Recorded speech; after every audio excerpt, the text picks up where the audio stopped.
La doctrina social de la Iglesia.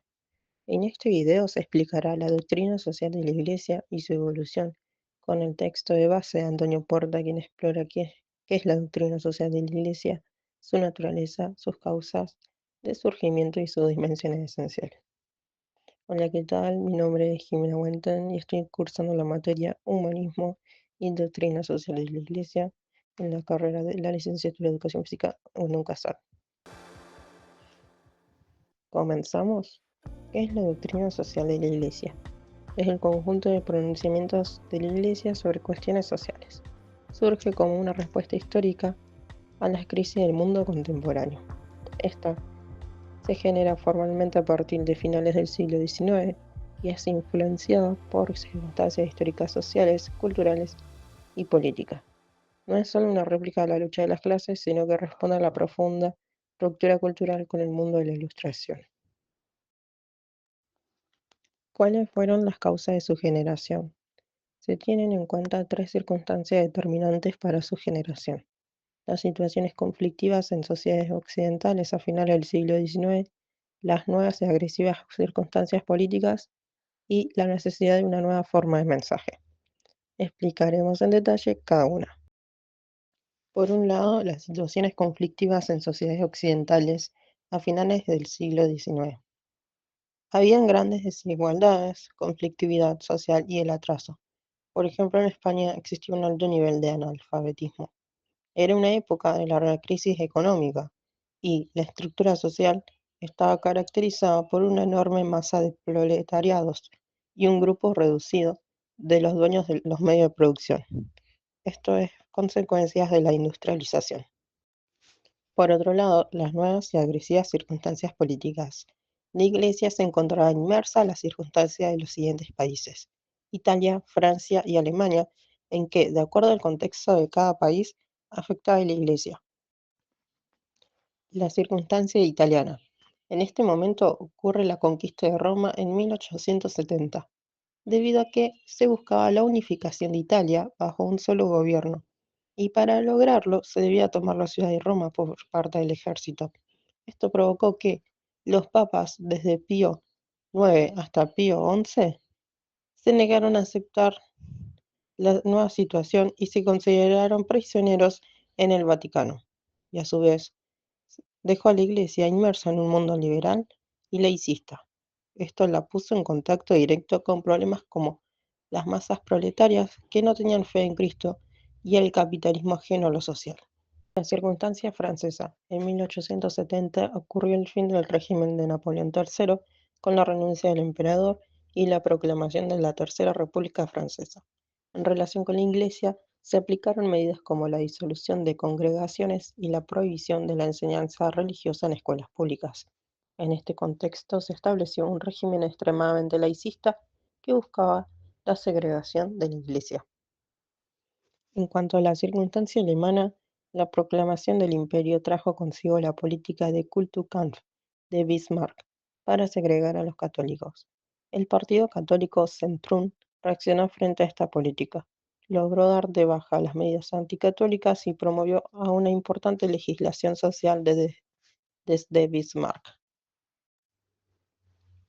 Por último, la siguiente causa es sobre la segregación de la Iglesia.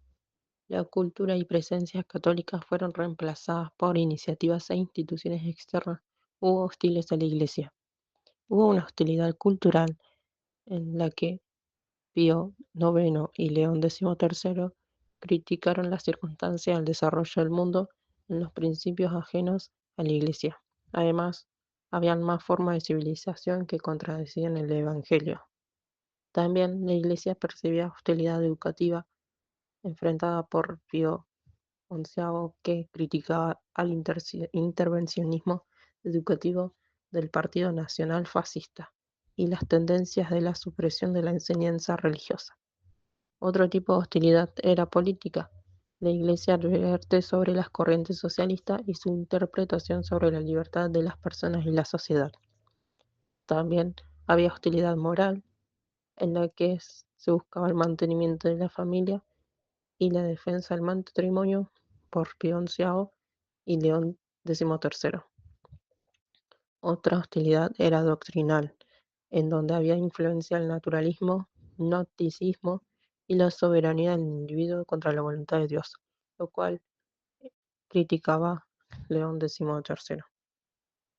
Y, por último, la división interna, en la que habían actitudes desviadas entre los católicos, habían criterios de controversia sobre cómo entenderse la democracia cristiana y cuál debía ser su línea de acción. Estas tres causas suponían la necesidad de la Iglesia de situarla en su ámbito histórico, basándose en una cristiana visión del hombre y de la sociedad distinta del existente para crear la doctrina social. Las agresiones determinaron una nueva situación donde las iniciativas sociales provenientes de ámbitos externos u hostiles a la Iglesia provocaban que la Iglesia buscara nuevos modos de acercamiento al mundo. Había una necesidad de una nueva forma de dar el mensaje. Para esto hubieron dos fases de adaptación. Una primera fase intermedia del pontificado de Pío XII. En un contexto inmerso en la Segunda Guerra Mundial, se buscaron nuevas formas de comunicación. Se utilizó el radiomensaje para dar el llamado a la paz. Se enfocó a la doctrina social como una nueva perspectiva, que sea a nivel mundial y no solo occidental. Se adaptó a la nueva circunstancia de un mundo posguerra con regímenes totalitarios desaparecidos.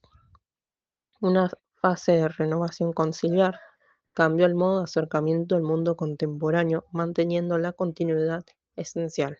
El concepto clave fue el ayornamiento, puesta al día, propuesto por Juan XXIII y recordado por Pablo VI. Esto implica no inmovilidad, sino adaptación a las formas de la época sin caer en el relativismo, buscando acercarse a todos para salvarlos. ¿Qué no es la doctrina social de la Iglesia? Es importante aclarar lo que no es la doctrina social de la Iglesia, ya que nos permitirá entender su naturaleza.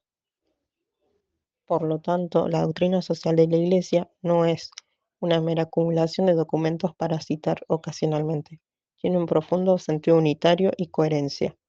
No es una emanación descoordinada o meramente reactiva para buscar una presencia efímera. Aunque las iniciativas provengan de ámbitos externos hostiles, la doctrina social de la Iglesia no es reactiva, porque esto generaría contradicciones. Posee un carácter afirmativo y propositivo.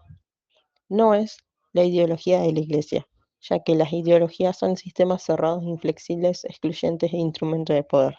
La doctrina social de la Iglesia no es un conjunto rígido, tiene capacidad de adaptación, no busca segregaciones y no es un instrumento de poder. No es dogmática, sino manifestación del magisterio ordinario. No impone fórmulas ni soluciones técnicas, es una aportación desinteresada al bien común universal y a la mejora de personas e instituciones. También no es nostalgia por épocas pasadas, ni aval reconstrucciones históricas o utópicas fuera de la realidad. La Iglesia es vida. La doctrina social no es tradicionalista, conservadora ni progresista. Usarla para avalar una fórmula política concreta es manipulación. Reitera que los hombres son libres de establecer fórmulas temporales que busquen el bien común, respeten la dignidad y la ley natural. No sacraliza fórmulas pasadas, presentes o futuras. Naturaleza de la doctrina social de la Iglesia. La doctrina social de la Iglesia, su naturaleza de buscarse hoy dentro de la teología de la nueva evangelización. Esta doctrina es un modelo de elaboración teológica, parte de la teología moral y de la teología de la nueva evangelización. Está dirigida al encuentro entre el Evangelio y la vida social. Su naturaleza se vincula a su finalidad, no es un corpus inerte. La doctrina social de la Iglesia posee características. Por una parte, alberga elementos para su continuidad, evoluciona en el tiempo, usa elementos inductivos deductivos, no es una mera teoría, sino que busca aplicaciones prácticas. Las dimensiones esenciales de la doctrina social de la Iglesia. Se ha indicado que la doctrina social, lejos de ser un elemento reactivo, Es por el contrario una construcción propositiva que se basa en unas dimensiones esenciales. Estas dimensiones son la dimensión antropológica, la dimensión social y la dimensión epistemológica. La dimensión antropológica, la concepción antropológica cristiana es clave. El hombre es fundamento, causa y fin de las instituciones sociales, menciona Juan 23, y la cuestión social es radicalmente antropológica según Benedicto XVI. Sin embargo, las críticas de la Iglesia se basan en que otras corrientes tienen una antropología distinta u hostil a la cristiana. Por lo tanto, se requiere una concepción correcta sobre la razón, la libertad, el alma y el cuerpo, la inteligencia, la voluntad y el destino del hombre. La Iglesia mantendrá vigente el modelo clásico greco-romano como parte de sus elementos de análisis. Sobre la dimensión social, la doctrina social de la Iglesia requiere una correcta concepción de la sociedad, rechazando tanto la concepción individualista proveniente del atomismo social de la Ilustración como la colectivista, totalizante. La Iglesia contribuye a la rehabilitación de un concepto correcto de la sociedad. Se considera a la sociedad no solo individuos, sino también entidades intermedias, organismos económicos y profesionales autónomos. Sobre la relación con el Estado señala la ampliación de la propiedad estatal cuando lo exige el bien común, pero siempre respetando el principio de subsidiariedad para no reducir excesivamente o suprimir la propiedad privada. En cuanto a la dimensión epistemológica, forman los pilares del pensamiento de la Iglesia. La tradición bíblica, que incluye esenciales la Sagrada Escritura, padres y grandes teólogos y el magisterio. La filosofía griega.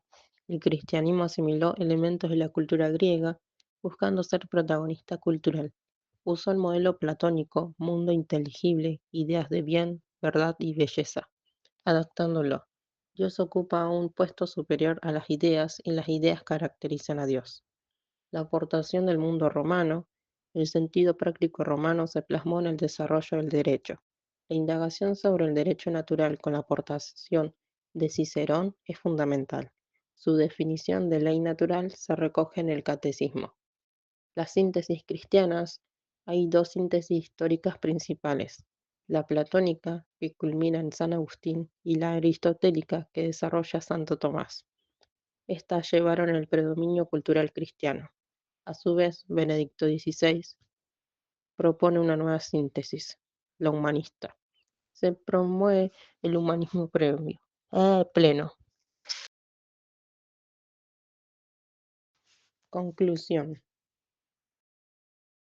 La doctrina social de la Iglesia, empezada desde el papado de León XIII, hoy en día se mantiene relevante y vital para la sociedad, actuando como guía para la reflexión y el comportamiento en diversos ámbitos, desde la economía hasta la política y la cultura, a través de principios como la dignidad humana, el bien común y la solidaridad. La doctrina busca construir una sociedad más justa, fraterna y sostenible. Por último, mencionar que hoy la doctrina social de la Iglesia sigue evolucionando, siendo un puente entre la fe y la realidad social.